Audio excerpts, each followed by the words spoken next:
100 रुपए किलो है, शिमला मिर्च 70 रुपए किलो, हरी मिर्च 80 रुपया किलो, घिया 100 रुपया किलो, तोरई 60 रुपया किलो। अरे इतने महंगे? ऐसी क्या लूट पाट आ रही है इन सब्जी पर जो इतने महंगे रेट बता रहे हो? भाई ठीक ठीक लगा ले।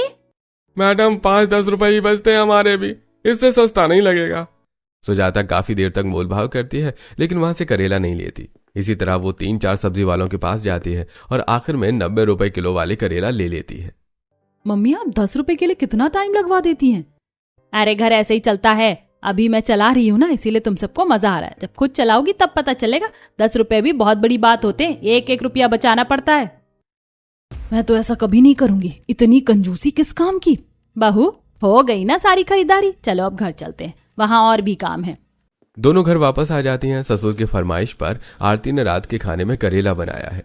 जैसे वो सबको परोसती है, अरे बहू ये क्या, सारा तेल करेलों में ही डाल दिया क्या? इतनी तेल में तो 4 सब्जी बन जाती। मम्मी करेला जैसी सब्जी में तेल डालना पड़ता है, नहीं तो बहुत कड़वे लगते हैं, इन्हें डीप फ्राई करना पड़ता है। अरे कम तेल में भी बन जाते हैं, बस बनाना आना चाहिए। देखो कितना तेल डाला है, सेहत के लिए भी खराब है, आगे से ध्यान रखना। इस बात पर भी सुजाता आरती को कई बातें सुना देती है। सब लोग खाना खाते हैं। राजेश को करेला बहुत पसंद आता है। डिनर के बाद सब हॉल में इकट्ठा होते हैं। रोहन, आज अंजलि के पापा का फोन आया था। वो जल्दी से जल्दी शादी कराना चाहते हैं। कह रहे थे कि अगले महीने के बाद कोई शुभ मुहूर्त नहीं है। ये तो बड़ी मुश्किल वाली बात है, फिर तो शादी इसी महीने करनी पड़ेगी। पर मम्मी, हम तो घर रिपेयर करवाने वाले थे, मैंने बात भी कर ली है। ऊपर 2 कमरे बन जाएंगे, छोटी बहू आएगी तो जगह चाहिए होगी, इतनी जल्दी शादी कैसे करेंगे? तो घर की टेंशन मत ले, मेरा दोस्त सतीश है ना, वो अभी अपनी फैमिली के साथ मुंबई शिफ्ट हो गया है। उसका गांव वाला घर खाली पड़ा है। कह रहा था कि जब भी घर रेनोवेट कराओ वहां रह लेना, किराया भी नहीं लगेगा, बस घर की देखभाल हो जाएगी। अरे ये तो बहुत अच्छी बात है, फिर तो शादी से पहले ही हमें शिफ्टिंग करनी पड़ेगी। हाँ बहू सही कह रही है, आप पहले अंजलि के घर वालों से मिलकर शादी की तारीख फिक्स करा लो, उसके बाद शिफ्टिंग कर लेंगे। राजेश अंजलि के घर वालों से मिलता है और अगले महीने की शादी की तारीख तय हो जाती है। इसके बाद सभी लोग घर की शिफ्टिंग में लग जाते हैं। हो गया। कितना सामान होता है घरों में, देखने में लगता है कुछ नहीं है, लेकिन शिफ्टिंग में पता चलता है कि हर कोने में सामान भरा पड़ा हुआ है। हाँ भैया सही कह रहे हो, मेरी तो कमर ही दुख रही है इतने भारी भारी बक्से उठाकर। चलो हो गया काम, अब आराम कर लो, फिर शादी की शॉपिंग भी करनी है। शिफ्टिंग के बाद अब बारी आती है शादी की खरीदारी की। सब मिलकर शॉपिंग करते हैं और देखते ही देखते 1 महीना बीत जाता है। आखिरकार आज मोनू और अंजलि की शादी हो जाती है। आज अंजलि का रिसेप्शन है। अंजलि बैंक्वेट हॉल में बैठी होती है। भारी लहंगे में उसे बहुत गर्मी लग रही होती है। अंजलि तुम परेशान लग रही हो, क्या हुआ? कुछ चाहिए तुम्हें? भूख लगी है क्या? नहीं दीदी, मुझे बहुत गर्मी लग रही है, आप प्लीज एसी ऑन करवा दो, इतने भारी लहंगे में बैठकर घुटन हो रही है। मैं समझ सकती हूँ, तुम रुको मैं अभी एसी चालू करवाती हूँ। आरती एसी ऑन कराती है, तब जाकर अंजलि को थोड़ी राहत मिलती है। कुछ देर बाद रिसेप्शन खत्म हो जाता है। सारे मेहमान चले जाते हैं और सभी घर लौट आते हैं। अगली सुबह होती है। सब लोग लिविंग एरिया में बैठे हैं। तभी अपने कमरे में रेड कलर की खूबसूरत साड़ी में तैयार होकर अंजलि लिविंग एरिया में आती है। अंजलि को देखकर राजेश कहता है, भाई आज तो नई बहू की पहली रसोई है।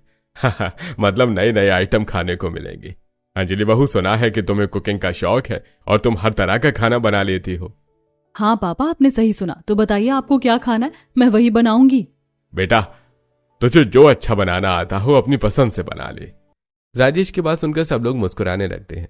इधर अंजलि भी अपनी पहली रसोई के लिए किचन में जाती है। वो सबसे पहले चूल्हे पर गुलाब की पंखुड़ियां डालकर उस पर स्वास्तिक बनाकर तिलक लगाकर पूजन करती है। उसके बाद गैस पर कढ़ाई चढ़ाकर सूजी का हलवा बनाती है। साथ में छोले भटूरे, दाल मखनी, राजमा चावल, मटर पनीर मसाला, लच्छा पराठे और गार्लिक नान भी बनाती है। 2-3 घंटे की मेहनत के बाद वो सारा खाना डाइनिंग टेबल पर सजा देती है। सब लोग खाने के लिए बैठते हैं। अरे खुशबू तो बहुत अच्छी आ रही है। अंजलि हद कर दी, सारे आइटम आज ही बना दिए क्या? हाँ सच में खाना बड़ा मजेदार लग रहा है, और इतना सारा आइटम तो मेन्यू में भी नहीं होता जितना तुमने बना दिया है। ऐसा लग रहा है जैसे 5 स्टार होटल में बैठकर खाना खा रहे हो। मोनू की बात सुनकर सब लोग हंसने लग जाते हैं। तभी राजेश कहता है, अरे भाई बढ़िया है, कभी कभी डाइट से अलग भी खाना खा लेना चाहिए। बेटा मुझे तो ये छोले भटूरे दे दो। अंजलि सभी घर वालों की प्लेट में खाना परोसती है और खुद भी अपनी जेठानी को खाना देकर बैठ जाती है। सब लोग खाना खाकर उसके खाने की बहुत तारीफ करते हैं। राजेश और सुजाता उसे पहली रसोई का नेक देते हैं। ये लो बेटा, मेरी तरफ से सोने के कंगन, इन्हें हमेशा पहन कर रखना।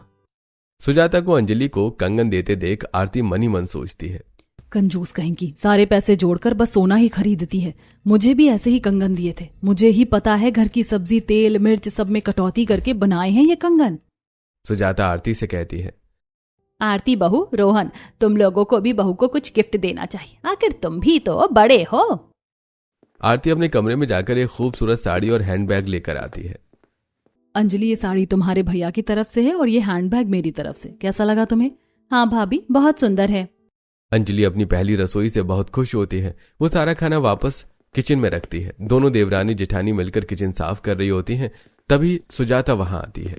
अरे ये क्या बहू, तुमने पूरे हफ्ते का खाना आज ही बना लिया क्या? देखो आधे से ज्यादा खाना तो बच गया है।